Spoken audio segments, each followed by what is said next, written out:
शिवाय ओम नमः शिवाय।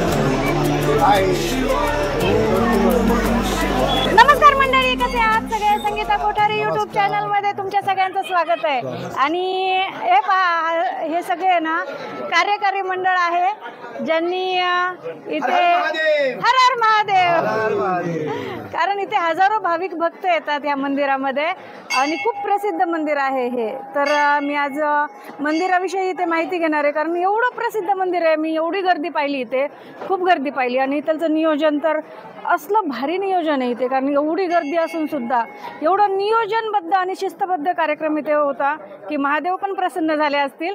आणि हे मंदिर असं मी ऐकलं की खूप पुरातन काळचं आहे, तर मी या मंदिराविषयी ह्या सगळ्यांकडनं अशी माहिती घेईन। भरपूर पुरातन काळ आम्हाला बी आठवत नाही, असं ब्रिटिश काळापासून आहे हे। ब्रिटिश काळापासूनचं मंदिर आहे, हा आद्यापासून म्हणायचं। त्याच्या म्हणजे स्वयंभू मंदिर आहे, स्वयंभू मंदिर आहे। 50 वर्ष हे सेवा करते, 50 वर्षे मीच सेवा करतोय या देवाची कायम, बाप दोन्ही टाइम।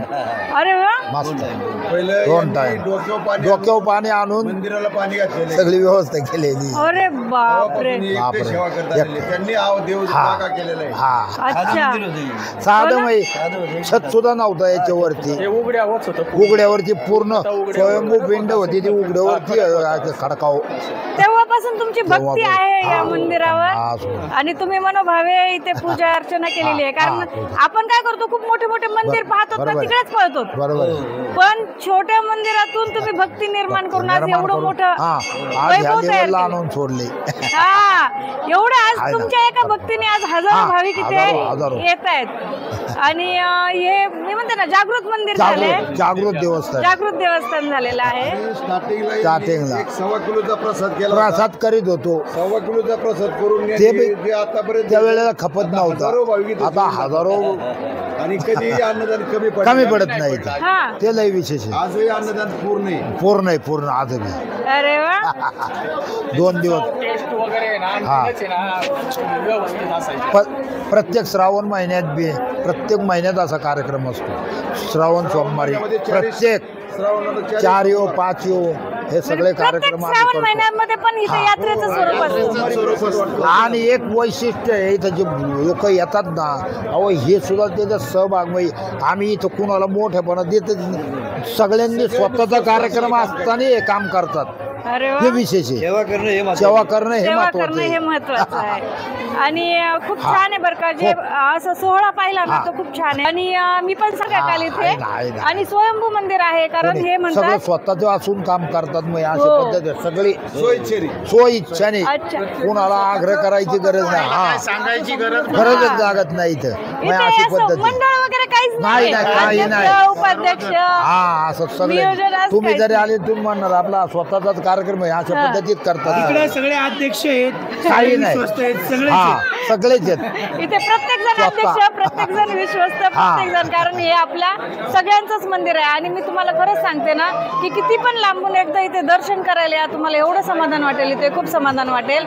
आणि तुमच्या जवळच आहे, आळंदीपासून 2 किलोमीटर, आळंदीमध्ये 2 किलोमीटर अंतरावर, आळंदीपासून फक्त 2 किलोमीटरवर आहे चरवली फाटामधून। तिथे तुम्ही आत आले की तुम्हाला लिंगेश्वर महादेवाचं मंदिर दिसेल आणि तुम्हाला नक्की अनुभव येईल, कारण हे ब्रिटिश काळापासून पण आधीचं मंदिर आहे। हर हर महादेव, जागृत मंदिर आहे, त्याच्यामुळे इथे एकदा नक्की भेट द्या। आणि आज आहे इथे, काल इथे पूर्ण म्हणजे महाशिवरात्रीचा जो कार्यक्रम झाला आहे आणि आज त्याचा महाप्रसादाचा कार्यक्रम आहे, त्याच्यामुळे आज इथे सगळे पंचक्रोशीतल्या लोकांचे इथे भोजनसाठी येतात, महाप्रसादासाठी येतात, लाभ घेतात सगळ्या महाप्रसादाचा। तर इथे मी तुम्हाला दाखवेल की ते महाप्रसाद सुद्धा कशा पद्धतीचं असतं। अगदी आनंदाने आम्ही महाशिवरात्र साजरी करत असतो। काल शिवरात्र होती, त्याच्यामुळे भाविक भक्तांनी फराळाचा एकदम चांगला लाभ घेतला। पहिल्या दिवशी आम्ही फराळ ठेवत असतो, दुसऱ्या दिवशी सकाळी सगळे भाविक भक्त उपास सोडण्यासाठी मंदिरातच येतात, कारण की महाप्रसादाचं मोठं नियोजन असतं आमचं। तुम्ही मागं पण बघू शकता, तुम्हाला थोड्या वेळाने दिसेलच ते। तर खूप छान आम्ही असं स्वयंपाक करत असतो, शाकभाजी, डाळ भात आणि पायनॅपल शिरा, असं आमचं नियोजन दरवर्षी असतं। भाविक भक्त अगदी आनंदाने महाप्रसाद खातात आणि महाप्रसादाचा आनंदसुद्धा लुटतात आणि खूप एन्जॉय करतात। धन्यवाद।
50 वर्षाच्या आधीचं मंदिर, माझ्या जन्माच्या आधीचं मंदिर आहे. अच्छा. इथं लहानचं आमच्या भावकीतल्या माणसांनी बांधलं होतं, त्याला प्रसन्न झालं म्हणून हां.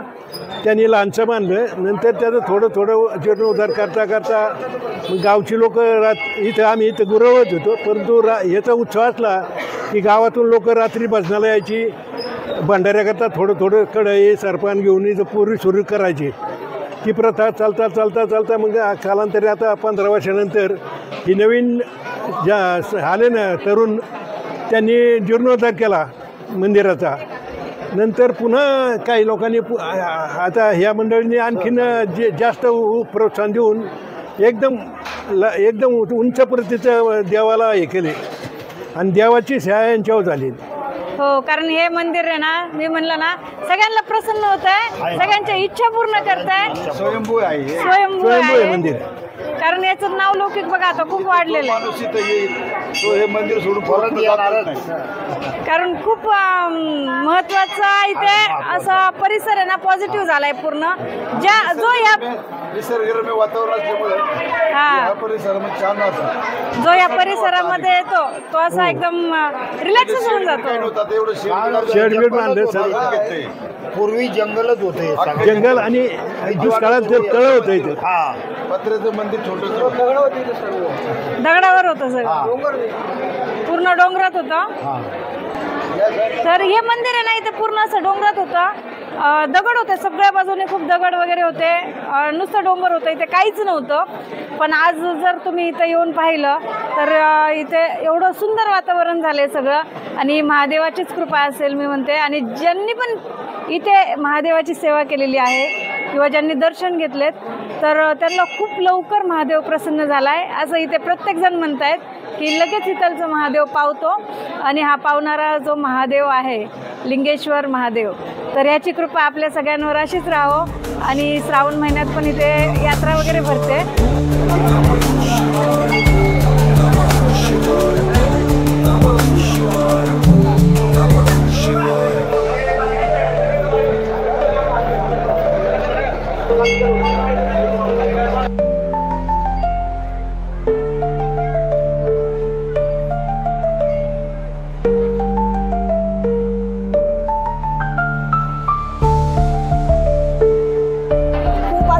प्राचीन शिवालय आहे आणि माझं माहेर असल्यामुळे मी नेहमी इथंच येते.